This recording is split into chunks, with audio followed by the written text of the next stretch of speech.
I did, if we want to roll into Haych, to little H man, I was introduced to Harrison.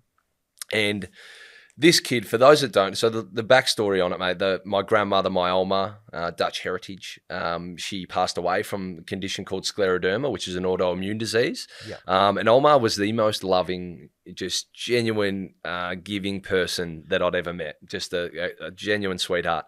And when I got drafted, I was sort of curious about what scleroderma was. There wasn't much known about it at the time, research and development into it. So I became an ambassador for the Scleroderma Foundation to try and help grow awareness.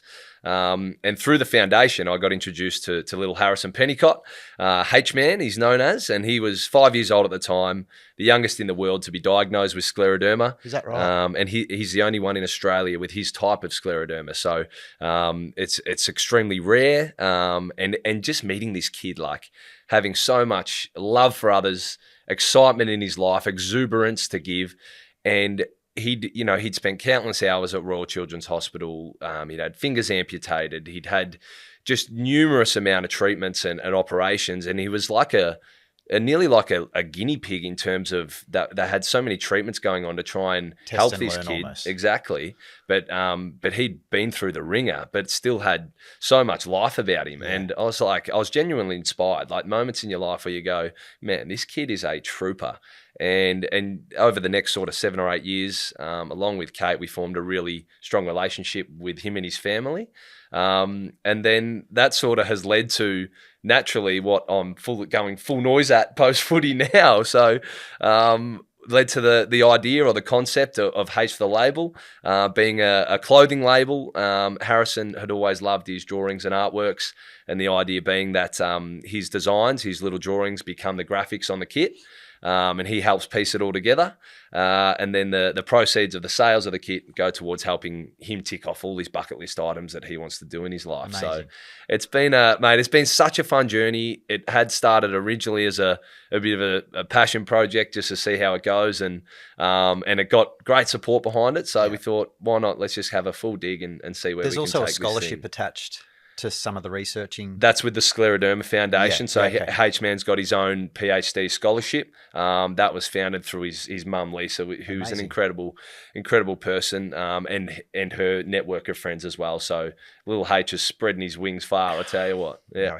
No, I actually haven't met little H, but I do look forward to the day that I get the opportunity to, because for me, it's like perspective became a big part of my life, particularly through 2016, which was a different 2016 that you faced, but for the same reasons, you're kind of searching for not feeling sorry for yourself and the reasons you do get out of bed every day. And I suppose from your perspective, I'm assuming H and his journey has taught you a lot about, you can have so much going on in your life, but still be so grateful for the things you do have rather than focusing on the things you don't. No doubt.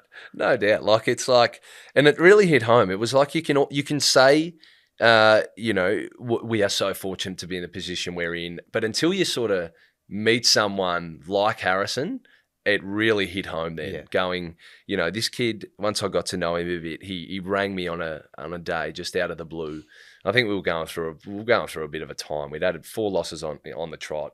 My personal form was terrible, which feels like the worst. Feels like the weight of the world is sitting on you. And anyway, I get a call from H Man, and his mum Lisa had mentioned that look, he's a bit nervous about an operation he's going in for. Do you mind having a chat? So H calls me, and we're just having a chat, and he said, look, Dyson, I'm worried. I'm really worried. I'm nervous. In his own way, and sort of after a bit, Catherine calmed him down. But he goes, "No, I'm going in tomorrow because I'm losing another finger."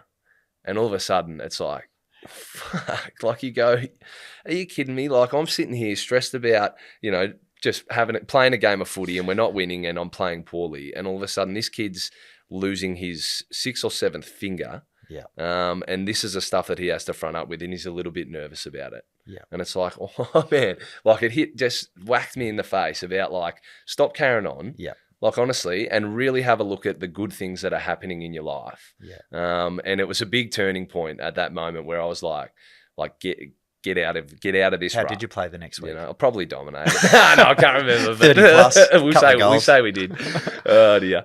But yeah, the little moments like that I go, man, like that is the real stuff. It's like that's real life stuff, and it's given me just an incredible perspective on life, and just little moments of gratitude, finding those moments, as big or small as they are throughout my days, that has become a habit, and really helped. Yeah, Awesome. We should just mention Haych the Label. Is it Haych the Label? That's the one. HasteTheLabel.com. Yep, HAYCH. Some people find it a bit hard to say, but there you go, Haych the Label. Yeah.